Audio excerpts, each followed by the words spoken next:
सत साहिब सतगुरुदेव की जय। बंदी छोड़ कबीर साहिब जी की जय। बंदी छोड़ गरीबदास जी महाराज जी की जय। स्वामी राम देवानंद जी गुरु महाराज जी की जय हो।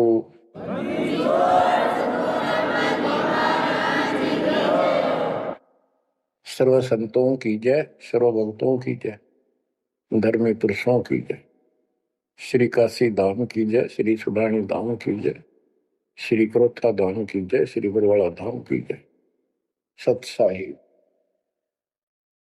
परमपिता परमात्मा की प्यारी आत्माओं, परमेश्वर कबीर जी ने आपके ऊपर विशेष रजा की है। आप अमर कथा सुन रहे हो, सत्यनारायण कथा सुन रहे हो, और आप कहीं भी बैठे हो, दाता ने कैसी दया कर दी। चलते फिरते बैठकर परमात्मा का गुणगान सुनो। बच्चों, ये सत्संग जो है ये आध्यात्मिक पढ़ाई है, ये आध्यात्मिक शिक्षा है। इसको समझने के लिए भी काफी समय की आवश्यकता है। जैसे बच्चे स्कूल जाते हैं, यानी 15-16 वर्ष तक तो वो टोटली फ्री होते हैं। अपनी पढ़ाई करो, ट्यूशन लगवाओ, क्लास में पढ़ो। तो ऐसे करते करते वो विद्वान बन जाते हैं, डॉक्टर बन जाते हैं, इंजीनियर बन जाते हैं और बड़ी बड़ी शिक्षाएं प्राप्त कर लेते हैं। इसी प्रकार आपको ये आध्यात्मिक लेक्चर अटेंड करते रहना चाहिए। संसारिक काम भी करो, शिक्षा ग्रहण भी करो, लेकिन ये शिक्षा साथ जरूर ग्रहण करो। इसके बिना सब व्यर्थ है। वो तो सिर्फ पेट के लिए, रोजी रोटी के लिए। जो भी कर्म हम करते हैं सब रोजगार के लिए होता है, और वो रोजगार करते करते नुकसान हो जाता है। सब कुछ करते करते हानि हो जाती है, कोई लाभ नहीं मिलता। इधर कमाते हैं, उधर रोग हो जाता है। यहां से कमाया, उधर खत्म हो गया। तो परमात्मा के चरणों में आने के बाद, इसकी शरण आ जाने के बाद, तो ये इस तरह के कष्टों को कम कर देगा। परमात्मा की महिमा भी ना सुने, भक्ति ना करें और काम में ज्यादा ध्यान दें, कभी नुकसान ना हो जाए। और वो करते करते हो जाता है, फिर घर के रहते ना गांठ के।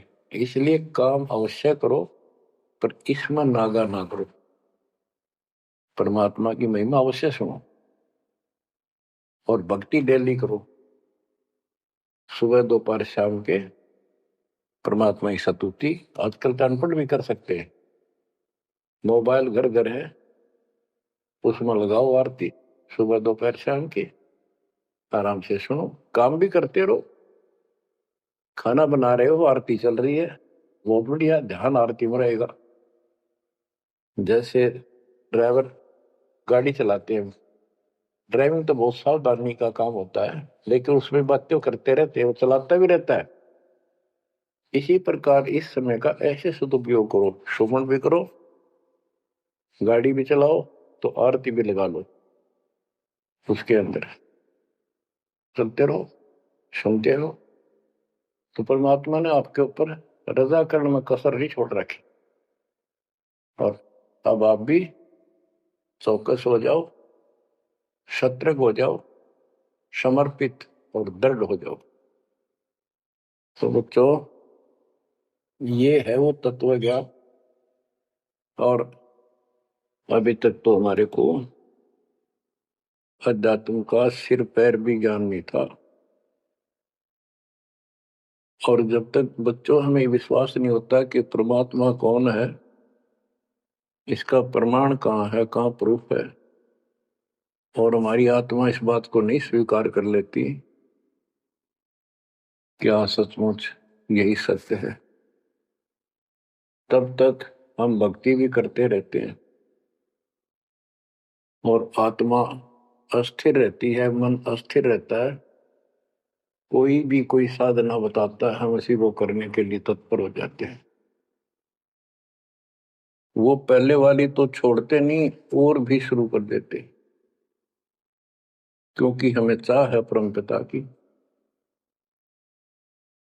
हमें इस बात का एहसास है कि एक शक्ति है जो हमारे दुखों का निवारण करती है, किस्मत से भी अलग देती है। किस्मत में दुख आया, प्रारब्ध में कष्ट हुआ,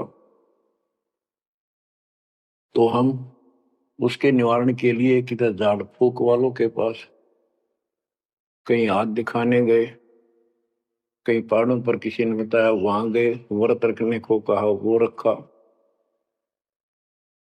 हमने हर तरह से कोशिश की कि कोई सुख प्राप्त हो, ज्यादा धन प्राप्त हो, लेकिन ऐसा कुछ नहीं हुआ। वैसे कभी इत्तेफाक से कोई दाव लग गया, कोई हटकर कोई ऐसा लाभ होता दिखा हो गया, वो होना तो था कर्म का, प्रारब्ध में आ गया कोई और वो सूत बैठ गया, और हम और दृढ़ हो गए उन्हीं पूजाओं पर, उन गलत साधनाओं पर जो गीता में मना कर रखा है। दास अपनी बताता है, ये आपके साथ भी अवश्य हुई है, आपको अब एहसास होगा। जैसे दास बचपन से रामकृष्ण और विशेषकर विष्णु जी का, कृष्ण जी का विशेष भक्त रहा है, इसके साथ हनुमान जी के प्रति भी लगन में, तड़प में, चाह में कोई कमी नहीं थी। इस कारण से मंगलवार का व्रत रखना, किसी ने बता दिया कि सालासर एक स्थान है जहां पर हनुमान जी का बहुत प्रसिद्ध मंदिर है और वहां जाने से सारे सुख हो जाते हैं। तो दास सिरसा सर्विस करता था, हरियाणा का एक शहर है, पंजाब से सटा हुआ डिस्ट्रिक्ट है। वहां से पता चला तो दास बैठ के ट्रेन में सालासर पहुंचा, शुरू उतरा, वहां से अन्य साधनों से वहां एक छोटा सा गांव सालासर, वहां एक छोटा सा मंदिर और उसमें एक पत्थर की मूर्ति, तो उसकी शक्ल भी ठीक सी को हनुमान का वो आइडिया लगाया जाता। उस समय यह सन 1978 की बात है, ऐसा कोई वहां पर ज्यादा भीड़ नहीं होती थी, हम सुबह आराम से दर्शन कर लेते थे। हद से हद 500-400 आदमी जाते थे। फिर देखते देखते 10 साल में वहां पर टेढ़ी मेढ़ी लाइन बनने लगी, यानी 4-4 घंटे में नंबर आने लग गया। और उस दौरान जैसे भी कोई राहत मिली, जैसे सर्विस लगी, पढ़ते थे, पास होते चले गए, हनुमान जी और श्री कृष्ण की जय जयकार। हम पढ़ते थे, पास होते चले गए। तो ये श्रेय अपने इन इष्ट देवों को मानते थे जो एक से अनेक थे, श्री विष्णु भगवान, कृष्ण जी, श्री राम जी और हनुमान जी, शंकर भगवान जी। मैंने शंकर भगवान जी को पीछे नहीं रखते थे, और ये बता रखा था अगर माँ की भक्ति नहीं करनी, इसको विशेष ध्यान नहीं देते थे इसके ऊपर। फिर भी पास हुए, सर्विस लगी, पुत्र प्राप्त हुआ, फिर संतान होती चली गई, और इतनी खुशी हुई कि सारा कुछ हनुमान जी ने, श्री कृष्ण जी ने, विष्णु जी ने कर दिया। और ये देख रहा है दास के जो कबीर नास्तिक है उनके भी ये सुख हो रहे थे। तो बात ये है, अब पता चला कि ये साधना वो सुख देने की थी नहीं जो हम इनके सिर कर रहे थे, यकीन से होगा इनको श्रेय दे रहे थे। तो बच्चों, कबीर पीछे लग गया जाऊं था मैं लोक वेद के साथ, मार्ग में सतगुरु मिले, दीपक ले दिया हाथ। इस भक्ति के सफर में हम लोक वेद के आधार से इधर उधर भटक रहे थे, सही मार्ग मिला नहीं था और कभी भी मंजिल प्राप्त नहीं कर सकते थे। टीका हमारी तड़प थी तो भगवान भी मिले। जैसे वेदों में प्रमाण है, ऋग्वेद मंडल नंबर 9 सूक्त चम्मन मंत्र 3 में कि परमात्मा सबसे ऊपर के लोक में बैठा है। फिर ऋग्वेद मंडल नंबर 9 सूक्त 82 1 2 3 में, ऋग्वेद मंडल नंबर 9 सूक्त 86 के 26 27 में, ऋग्वेद मंडल नंबर 9 सूक्त 96 के 16 से 20 तक, ऋग्वेद मंडल नंबर 9 सूक्त 94 का मंत्र 2, 95 का मंत्र नंबर 1। इन सब में मिलाकर एक निष्कर्ष निकलता है कि परमात्मा ऊपर से गति करके आते हैं और यह अच्छी आत्माओं को मिलते हैं। एक कविता काव्यनों यानी लोकोक्तियों, शब्दों, वाणियों, साखियों के माध्यम से अध्यात्म ज्ञान अपने मुख कमल से बोलकर सुनाते हैं और वो एक कवि की तरह आचरण करते हुए वर्जम घूमते फिरते और अपने मुख कमल से वाणी बोल करके भक्ति की प्रेरणा करते हैं और गुप्त भक्ति के, परमात्मा की साधना के गुप्त मंत्रों का आविष्कार करते हैं। जैसे गरीबदास जी ने बताया है, कबीर साहब बताते हैं, गरीब सोहम शब्द हम जग में लाए, सार शब्द हमने गुप्त छिपाए। यानी सोहम शब्द किसी भी ग्रंथ शास्त्र में, जिनको हम शास्त्र मानते रहे हैं 600 साल पहले उनमें नहीं है। और सोहम नाम का प्रचलन बहुत पहले से चल रहा है, पर इन किताबों में नहीं था। क्योंकि कबीर साहब कहते हैं, हम बैरागी ब्रह्म पद सन्यासी महादेव, सोहम मंत्र जय शिव जी को करे हमारी शेष। उनको ज्ञान समझा सबको, ज्ञान इतना गजब का है, एक बार आत्मा जरूर पकड़ लेती है और नाम की भी इच्छा करती है, तो उस समय जब परमात्मा अपना ज्ञान सुना रहे होते हैं, काल निकल जाता है उस आत्मा से और आत्मा ध्यान से सुनती है, सत्य मान लेती है। तो इन्होंने ब्रह्मा जी ने, विष्णु जी ने, शिव जी ने सबने नाम दे दिए। इनमें सॉफ्टवेयर लगा दिया परमात्मा ने। विष्णु जी में हरियम का, शिव जी में सोम का, ब्रह्मा में ओम का, और वही आज हमारे को लगा दिया। अब हम अपना काम इनसे डायरेक्ट ले रहे हैं। तो कहने का भाव ये है कि जिस समय परमात्मा अपना ज्ञान सुनाते हैं, काल भाग जाता है। परमात्मा के वहां से आते ही काल प्रवेश कर जाता है, उनकी बुद्धि को फेर देता है। इसी कारण से दोबारा इन्होंने परमात्मा की वाणी सुने नहीं, विचार नहीं सुना और ये धोखा खा गई। हमने भी बहुत बार धोखा खा लिया, सैकड़ों बार हम ये कष्ट उठा चुके और ये धोखा खा चुके हैं। तो अपने भगवान को छोड़कर इन बकवादा में बड़े रहे। मानुष जन्म पाएकर खोवे, सतगुर विमुखा युग युग रोए। बच्चों, गरीब सतगुर संगत छोड़कर लाख वर्ष जप कीन, इंद्रिय क्रम ना मोक्ष होए, रह काल के आदि। जैसे आपको बार बार समझाया जाता है कि सतगुरु से विमुख होने के बाद हम आज से 600 वर्ष पहले परमात्मा से विमुख हुए थे। उसके बाद हम पता नहीं किन किन धर्मों में जन्मे, कभी भक्ति की कभी ना की। भक्ति करते थे और भक्ति ही नहीं थी, लेकिन मालिक फिर भी हमें उन प्रत्येक मानव शरीर में मिले हैं और सच्ची राह दिखाई है। हमने कुछ दिन की साधना अवश्य की है, फिर छोड़ दी, और जिसके कारण परमात्मा हमें चार्ज कर गए। उस चार्जिंग के कारण आज तक आपके हृदय में मालिक की चाह और भक्ति की तरफ बनी हुई थी और मनुष्य जीवन मिलते रहे। क्योंकि हम 600 साल पहले गुरुद्रोही नहीं हुए थे, सतगुरु विमुख हो गए थे। सतगुरु विमुखा युग युग रोए, मानुष जन्म पाकर खोए। एक उदाहरण देता हूं। एक राबी नाम की लड़की, जिसको राबिया भी कहा, मुसलमान धर्म में जन्मी, वह पिछले सतयुग से मालिक के उनके साथ लगे थे अपनी बेटी को अपनी आत्मा के। गरीबदास जी ने बताया है कि कबीर साहब बताते हैं, दो दिन मेरी शरण है, यानी एक बार किसी युग में चाहे वो 10 दिन भी नाम ले ले फिर छोड़ दिया वो, मालिक उसको अपने खाते में लिख लेता है।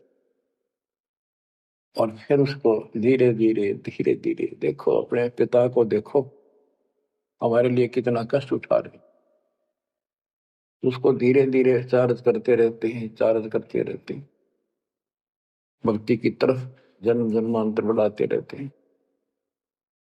उसी कर्म अनुसार, उसी क्रिया में वो लड़की आत्मा शराबी बनी हुई थी, मुसलमान घर में जन्म था, 12-13 साल की बेटी थी, भेड़ बकरियां चरा रही थी, और वो सारी सृष्टि के रचनहार हमारे पिता अपनी बेटी के लिए उस जंगल में पहुंच गए, घास फूस पर बैठ के जाकर बेटी के पास मुसलमान धर्म जिंदा का रूप बनाया।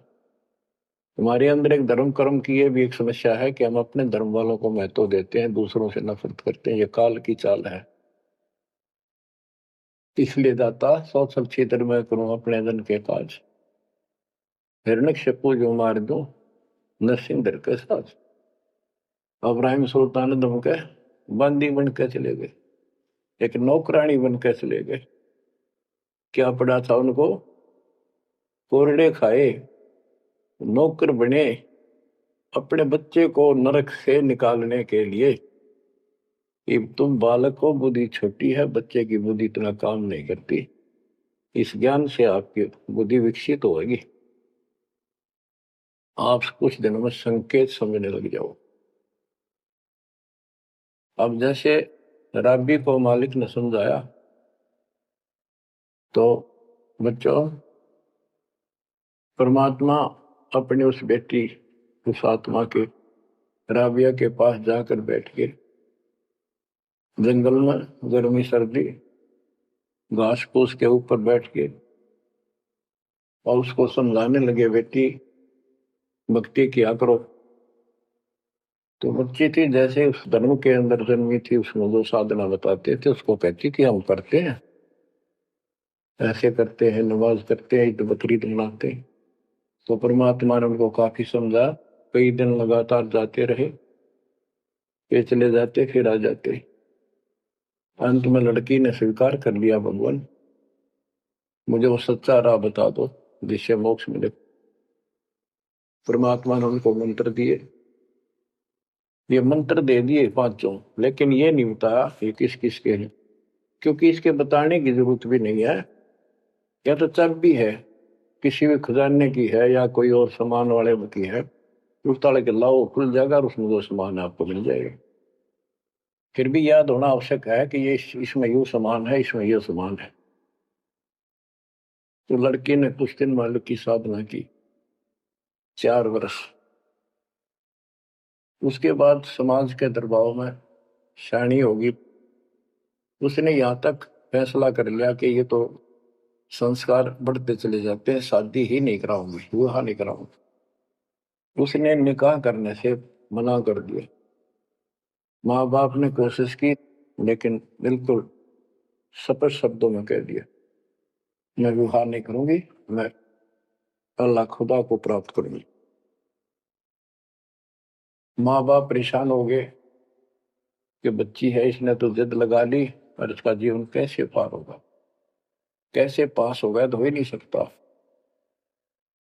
माँ बाप ने कहा, बेटी या तो निकाह कर लेना, दोनों मरेंगे। लड़की ने सोचा, चल माता पिता की हत्या का क्यों सिर पर दोष दूं, आगे अपने पति से बात कर रहे हैं।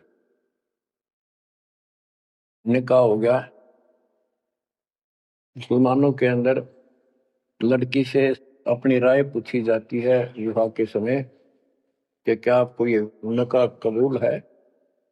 लड़की यस कर देती है तो विवाह होता है, ना तो नहीं होता। ये स्वतंत्रता बेटी को है। उसने यस कर दी, विवाह होगा। उनका पति बहुत बड़ा अधिकारी था, अफसर था, साहब था। मुसलमानों में एक से अधिक विवाह भी हो जाते हैं, सामान्य बात है। तो उसने यही विचार किया था कि तो शादी और कर लेगा, वहां दबाव बनाऊंगी ना तो मर जाऊंगी, और क्या इलाज है। तो उसने अपने पति से अपना उद्देश्य बता दिया, मैं भक्ति करना चाहती हूँ, मेरी कतई तमन्ना नहीं है कोई शादी और बच्चे पैदा करने की। यदि आप मेरे साथ जबरदस्ती करोगे तो मैं सुसाइड करूंगी। उनका पति भगवान से डरने वाला मुसलमान था, वास्तव मुसलमान था। उसने कहा, राबिया, आपने निकाह कबूल क्यों किया, ये बता। उसने कहा कि मेरी मजबूरी थी, मेरे माता पिता मर जाते, मैं वो दोष नहीं लेना चाहती थी। उनका भी काम बन गया। कि आप बताओ आपका क्या इरादा है। मेरा फाइनल है, या तो मौत या अपनी भक्ति करूंगे। इतना दृढ़ विश्वास देखकर उसने कहा कि राबिया कोई बात नहीं, आप भक्ति करो, मैं अल्लाह के मार्ग में बात नहीं बन सकता, मैं भी भगवान से डरने वाला हूं। लेकिन जैसे आपकी लोक लाज के कारण आपके पिता की समस्या प्रबल थी, इसी प्रकार समाज हमारा भी है, लोक लाज हमें भी है। आप मेरी दृष्टि में, मेरी तरफ से तो मेरी सिस्टर होगी, समाज की दृष्टि में मेरी वाइफ बनकर रहना होगा। वो बोली मुझे मंजूर है। उसके लिए अलग व्यवस्था कर दी, अपनी भक्ति कर, किसी चीज की कमी नहीं आने देंगे। उसने अपनी और शादियां कर ली। अब वो 50 साल की होगी, सब देखा कि ये तो बिल्कुल देवी का रूप है, पलक भी उठाकर नहीं देखती। ये पिछले संस्कार थे, वो बैटरी चार्ज थी, उसमें चाह थी, आगे बैटरी लगी नहीं है, धीरे धीरे नष्ट होगी। या रोड मारा काल मारी, ये बहुत बड़ा षड्यंत्र है। सतगुरु कबीर साहब ने इसको कोई खोल नहीं सकता, इसे बचा भी नहीं सकता। इसलिए सतगुरु की शरण नहीं छोड़नी चाहिए। उसने अपने पति, जो संसारिक दृष्टि के पति से कहा कि मैं हज करने जाना चाहती हूँ। उसके पति ने कहा, बहुत खुशी की बात है, मुझे पुण्य मिलेगा आपके सहयोग में, और कोई व्यवस्था ऊंट घोड़े की करवा देता हूँ, उस पर आराम से बैठ कर जाइए। बोली नहीं, मैं पैदल जाऊंगी, क्योंकि ये आस्था हमारी भगवान के प्रति अहंकार में नहीं, ऐसे जाना तो और बढ़िया है, ये वो शुरू से धारणा है। उस समय साधन भी नहीं होते थे, ऊंट घोड़े होते थे, रेगिस्तान में ऊंट ही चलते थे। वो बोली नहीं, मैं पैदल जाऊंगी। राबिया पैदल जा रही थी, रास्ते में कुआं था, उसमें बाल्टी और रस्सा नहीं था। एक कुतिया वहां पर बहुत बुरी तरह रो रही थी, कभी कुएं की तरफ जा रही थी, राबिया के चरणों की तरफ आ रही थी। वो समझ गई कि प्यासी है, और साथ में बच्चा है, मरेगी की, बच्चे भी मरेंगे। आओ देखा ना ताओ देखा, दया बिना दरवेश कसाई। वो दरवेश थी, संत थी, दयालु थी, असली मुसलमान थी। उसने अपने बाल पाड़े सिर के, रस्सी बनाई लंबी, वो 100 फुट नीचे पानी होता था, और फिर अपने कपड़े निकाल कर शरीर के उसके बांध कर नीचे भिगो के बाहर टपकाए, निचौड़े एक मटके के टूटे हुए पात्र में। कुतिया ने जी भर का पानी पिया, और लड़की ने अपने जो सिर के बाल पाड़े, थोड़ा बहुत खून निकला था, रक्त, ब्लड को साफ किया, कपड़े पहन लिए, मक्का के लिए चलने लगी। वो मक्का उठ के कुएं के साथ आकर खड़ा हो गया। लड़की ने तो जाना ही मक्का में था, एकदम प्रवेश कर गई। उधर इब्राहिम सुल्तान दम की पहले बॉडी में वो आत्मा गई हुई थी, क्योंकि परमात्मा उनको भी प्रेरित करते हुए आ रहे थे। जो इब्राहिम सुल्तान दम बाद में सम्मान बना,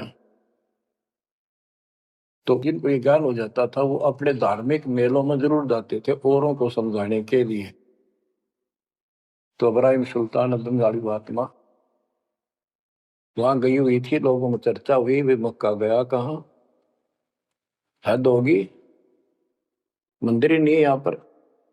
तब अब्राहिम सुल्तान अदम कहता है, गिरिराज जी बताते हैं, सुल्तान अदम मक्के गया, मक्का नहीं मकान, गया रांड के लेन को यूं कह अदम सुल्तान। लोग बोले रे क्या बोल रहा था, फिर इतने में वो मक्का वापस आ जाता है। और उसमें से राबिया निकली। राबिया देखी, लोग भाग कर प्रवेश किया, देखा तो एक राबिया ने, एक लड़की, उसने अपना परिचय दिया। पूरे मुसलमान समाज में ये बात फैल गई, चर्चा का विषय बना कि भक्ति हो तो राबी जैसी, भक्ति हो तो राबी जैसी। जिसके लिए मक्का उड़कर चला गया जहाज के समान, एयरप्लेन की समान। तो वह हज के लिए गए हुए व्यक्ति अब्राहिम सुल्तान से बोले, अरे भले आदमी, तो एक देवी को क्या कह रहा था, गया रांड के लेने को, नो कह तुम सुल्तान, एक नकमी आत्मा को यो मक्का लेने गया है। तेरा तो भाई दिमाग खराब हो गया, इसी देवी के बारे में ऐसे शब्द बोले, तुझे पाप लगेगा, दोजख में जाएगा। तब उसने उनको बताया, ये कभी आत्मा इसके लिए आए थे, इसको वहां मिले थे ऐसे ऐसे, और इसने वो सत भक्ति छोड़ दी। क्योंकि परमात्मा साधु रूप में कहीं प्रकट हो जाते हैं, ये उनका एक नियम है, अच्छी आत्माओं को मिलते रहते हैं। तो उस अब्राहिम सुल्तान वाली आत्मा को बताया था कि ऐसे एक राबी नाम की बेटी है, उसको भी मैंने ज्ञान दिया, पर नालायक ने वो भक्ति छोड़ दी, दुख पाव में। तो उसने बताया कि इसको सत भक्ति मिली थी, डरे डोना ही है यार, उस पिछली साधना के कारण ये सब कुछ हो रहा है। परंतु उन लोगों के अमन में कहाँ समाने वाली थी ये बात, दो अक्षरों में। उस जीवन को पूरा करके वो लड़की, वो आत्मा अगले जन्म में एक बांसुरी नाम की लड़की बनी, जन्म हुआ। धार्मिक शब्द सुनाया करती थी, बड़ी परमर की प्रेरणा थी, उसमें भी अनमैरिड रही वो। और यहां तक विचार कर लिया कि ये सुना है मक्के में जो मरता है वो सीधा जन्नत में जाता है, स्वर्ग में। तो इससे बड़ी अवसर कहाँ मिलेगा, अगर दोस्ता होगी। मक्के में अपनी गर्दन काट दी और चढ़ा दी, सब जगह ये चर्चा होगी, भाई बांसुरी तो जन्नत में जाएगी, सिद्ध दरवाजे खुले हैं। अब बताओ, वो तो लोक वेद था, तत्व ज्ञान क्या कहते हैं। उसके बाद वो लड़की अगले जन्म में फिर लड़की रूप में जन्मी, युवा होकर वैश्या का जीवन दिया, सारा जीवन गंदे कर्म करो, एक भी अच्छी सोच नहीं, छोड़ दिए कर्म काल में। मानुष जन्म पाकर खोए, सतगुर विमुखा युग युग रो। वो फिर मर गई उस गंदे जीवन को भोगकर, पाप इकट्ठे करके ढेर लाग। उस 3-4 साल की साधना से उसको मनुष्य शरीर मिलते रहे। उस दौरान परमात्मा ने कोशिश की, लेकिन वो रंग में रंग चुकी थी। बांसुरी वाले में खुद गायक बन गई, लोग प्रशंसक हो गए, बड़े बड़ी अल्लाह का ज्ञान सुनाती है। और वैसा बनने के बाद उसकी कर्म वैसे फूट लिए, अच्छे बात समझ में नहीं आई। वो फिर मृत्यु को प्राप्त हुई, वैसा का जीवन, गणका का जीवन भोग कर फिर वो शेख तकी नाम के एक धार्मिक मुसलमान पीर के घर जन्म लिया बेटी के रूप। 11 वर्ष की, 12 वर्ष की आयु पूरी करके वो मर गई, समय संस्कार पूरा हुआ। परमात्मा कहते हैं, सोचल छिदर मैं करूं अपने जन के काज, उस आत्मा को फिर अपने चरणों में लेना था, अपनी प्यारी आत्मा। जो जन मेरी शरण है ताका हूं मैं दास, केल के लाग्या करूं जब लग धरती आकाश।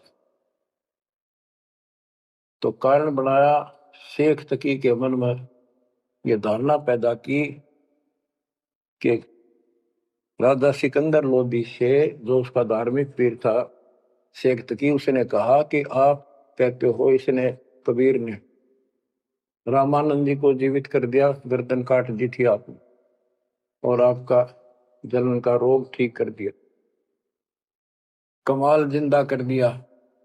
वो तो वैसे उसमें सदमे में था, वो ऐसे वैसे हो जाता, इत्तेफाक उसको जीवित होना था, इसका कबीर का नाम बन गया। जब जानो मैं इसको, मेरी बेटी को जिंदा कर दे जो कब्र में दबी हुई है, 15-20 दिन हो गए। तो कबीर साहब से कहा गया, कबीर साहब ने कहा कि आसपास के लोगों को बता दो कि आ जाओ, एक कमाल होगा। उस शेख तकीर ने ढिंढोरा पिटवा दिया कि इसकी बेइज्जती हो तो छक्का हुआ है, मूर्ख बना रहा। उधर कबीर साहब ने कह दिया कि भाई खूब बुला लो, आसपास जितने बुला सकते हो, सबके सामने देखते हैं परमात्मा की क्या रजा होती है।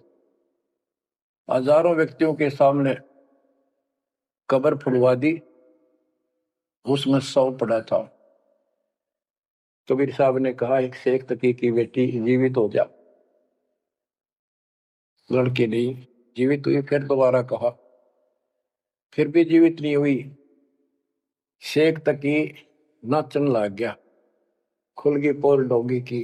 देखो ये बकवाद करता था, सुन लो भाई, है डोंगी पाखंडी झूठा। तो परमात्मा ने कहा कि शेख तकी तू कोशिश कर ले। तो और दूसरे बोले जी ये कुछ करने दोगा होता था, अपनी बेटी ने कौन मिट्टी में दाबा है, आपका दया करो। तब कहा है कबीर की बेटी जीवित हो और बाहर आ बेटा।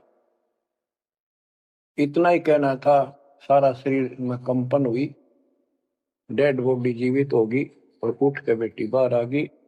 मालिक के चरणों में मस्तक टेका, 1.5 घंटा तक अपनी पिछली गलतियां और कबीर भगवान की समर्थता सबके सामने बताई, और कहा कि ऐसे ऐसे मुझे भगवान मिले थे अल्लाह, ये खुद अल्लाह अकबर है, पूरी सृष्टि के रचने वाले, सबके दुख दूर करने वाले।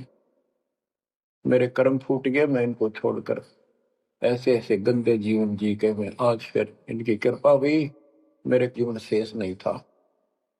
पशु पक्षी बनने वाली लाइन में खड़ी थी, ये परमात्मा वहां पहुंचे और धर्मराज के दरबार में मुझे पेश किया, वहां से मेरे कागज निकाल दिए और मुझे साथ लेकर यहाँ के छोड़ा। बोलो सतगुरु देव की जय हो, बद्दी छोड़ कबीर साहिब की जय हो।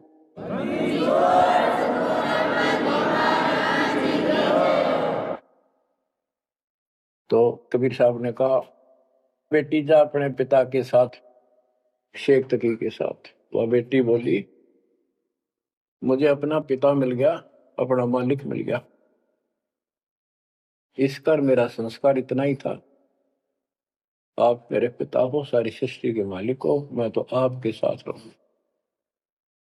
अपने गुरु के मैं संग संग होली, अपने गुरु के मैं संग संग होली, सखेरे मोहे नेक न आई लाज, आज मोहे गुरु दर से दिखाए।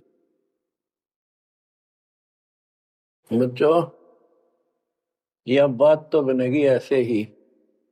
एक देसी कहावत है, पानी तो झील में नीचे के स्थान पर आके ही टिकेगा।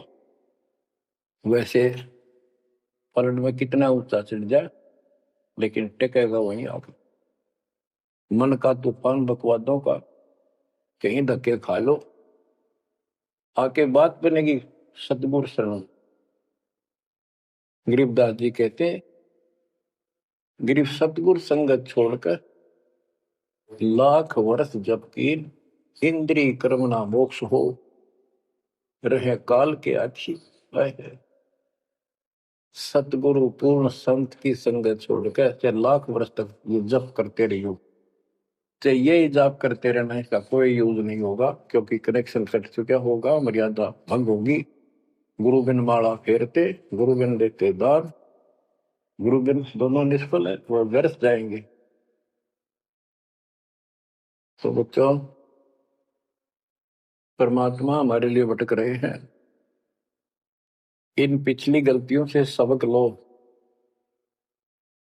इनको फिर से ना दोहराना। जैसे आपको बताया है कि कबीर भगवान है, ये सारी सृष्टि के रचने वाले हैं, ये हमारे पिता, हमारे जनक है, हमारे कष्टों को दूर करने वाले, संकट मोचन यही है।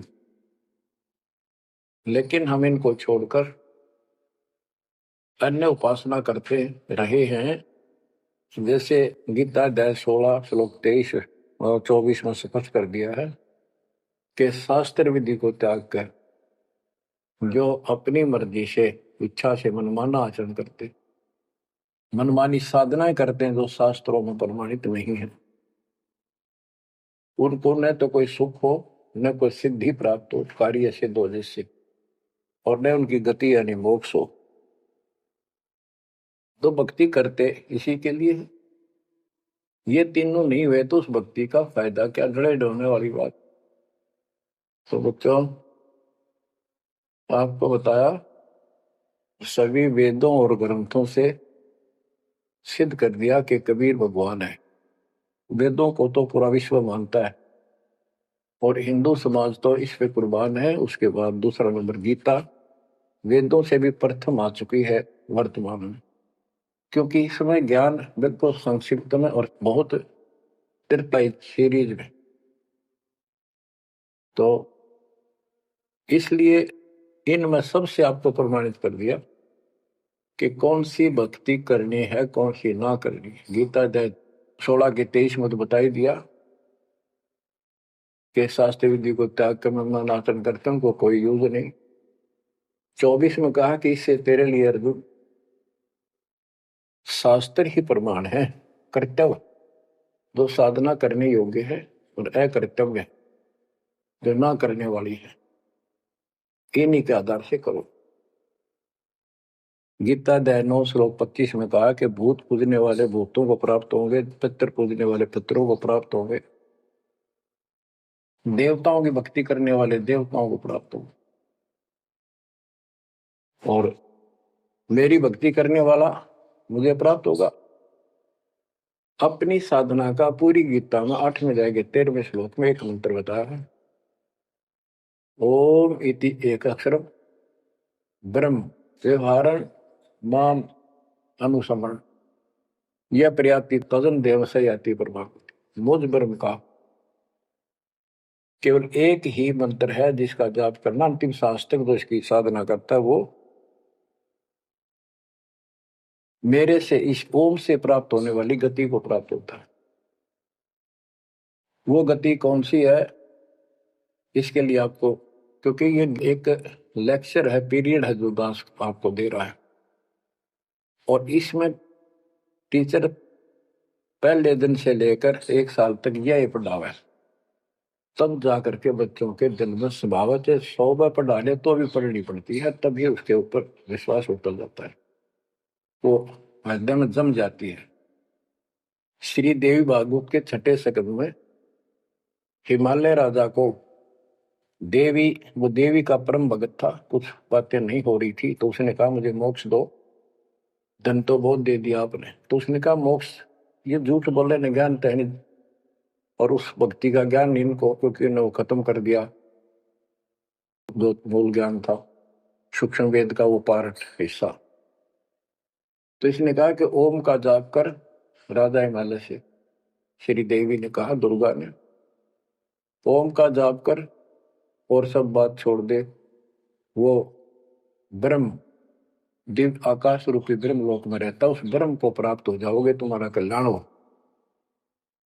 गीता अध्याय 8 श्लोक 16 में बताया है कि ब्रह्मलोक में गए वे भी सब पुनरावृत्ति में है। गीता चारों वेदों का सारांश है, ये वेद है। जितना इसमें वेदों वाला ज्ञान है वो सत्य है, कुछ काल ने अपना मिलावटी किया है, वो अलग दिखाई देता है। वो केवल युद्ध कराने के लिए अटकलबाजी इसने की है और बीच में अपना तड़का भी लगाया है। वो साफ निर्णय हो गया, क्योंकि सूक्ष्म वेद सब कुछ है, उससे सभी छट गया अलग अलग से, ये गलत है ये ठीक है। तो ब्रह्मलोक में गए वे भी पुनरावृत्ति में पुनर्जन्म होता है, गीता अध्याय 4 श्लोक 5 में इसने स्पष्ट कर दिया, अर्जुन तेरे मेरे बहुत जन्म हो चुके हैं, तू नहीं जानता नहीं है।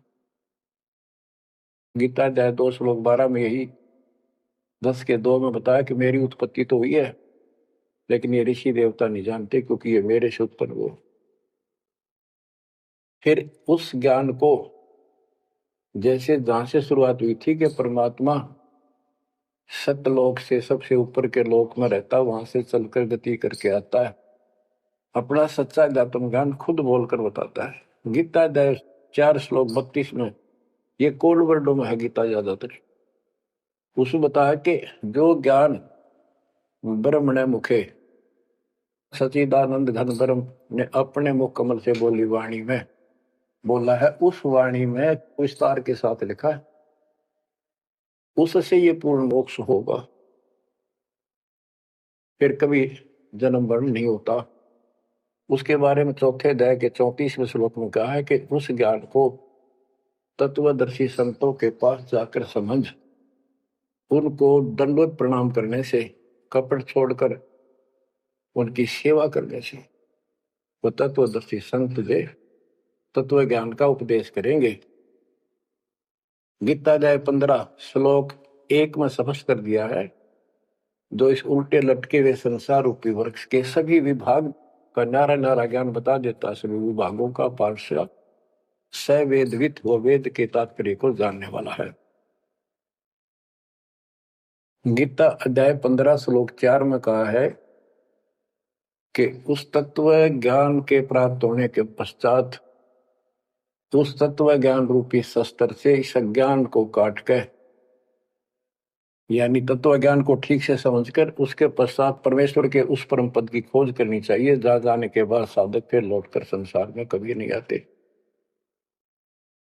और उसी की भक्ति करो जिसने सारे संसार रूपी वृक्ष को बनाया है, सृष्टि रची है। बच्चों, ये है वो तत्व ज्ञान, ये है वो मूल ज्ञान, सार ज्ञान निष्कर्ष निकाल के रख दिया गया है। अब गीता बोलने वाले ने कहा है कि उस तत्व ज्ञान के अंदर सब कुछ निष्कर्ष है, उसको समझो। यही कुरान शरीफ के अंदर, कुरान मजीद के अंदर सूरत फुरकानी 25 आयत 52 से 59 में यही स्पष्ट किया है, वो कबीर नाम का परमात्मा है जिसने सारी सृष्टि रची, जिसने सब आपको संतान माता पिता का रूप दिया, सबके कर्मों को वो काटने वाला है, सबके कर्मों को ठीक से जानता है। 6 दिन में सृष्टि रच के जो 7वें दिन तक पर जा विराजा, उसकी खबर किसी बाखबर से पूछो। गरीबदास जी कहते वेद कतेब एक है भाई, और वेद कतेब का ज्ञान है दूर, वो संतों का मार्ग दूर। ये अधूरा ज्ञान है, जब इसमें स्पष्ट है ही नहीं, जब ये कह दिया कोई और बताओगा तो वो और अब आपके सामने है, आपको प्राप्त हो चुका है। अब भी बच्चों नहीं समझोगे तो कौन सी विधि अपनाए जो आपकी आंखें खोलाए। कबीर द्वार धनी के पड़ा रहे, धक्के धनी के खावे, 100 काल झकझोरी पर द्वार छोड़ नहीं जावे। अब आपने इतना करना है, इस ज्ञान को समझकर मालिक से दूर ना होना, सतगुरु विमुखा मत हो जाना। इसमें आपको अच्छा लगे चाहे कोई कष्ट लगे, वो कष्ट भी गॉड गिफ्ट होगी। हो सकता पता नहीं कौन सा पाठ सा कष्ट आपका हल्के में टल रहा हो, पर जल्दी ना करा करो, और तो धरती पर कहीं जा रही हो तुम्हें कभी राहत नहीं मिलेगी। तो बच्चों, मानत ना मन मोरा साधो, मानत ना मन मोरा रे, बार बार मैं ये समझाऊं जग में जीवन थोड़ा रे, बार बार मैं ये समझाऊं जग में जीवन थोड़ा। दुविधा दुर्मति चतुराई में जन्म गया नर तोरा रे, अब भी आने में लो सत्संग में, करो गुरु ज्ञान पर गौरारी। अब भी आने मिलो सत्संग में, करो गुरु ज्ञान पर गौरारी। शरण पड़े को गुरु संभाले, जान के बालक भोला रे। कह कबीर तुम चरण चित राखो, जो सोई में डोरा रे। कह कबीर तुम चरण चित राखो, जो सोई में डोरा रे। मानत ना मन मोरा साधो, मानत ना मन मोरा रे। बार बार मैं ये समझाऊं, जग में जीवन थोड़ा रे। बच्चों, जैसे धागा सुई में चिपका रहता है, ऐसे लटके रहियो परमात्मा के दास के चरणों, मोक्ष मिलेगा सत साहिब।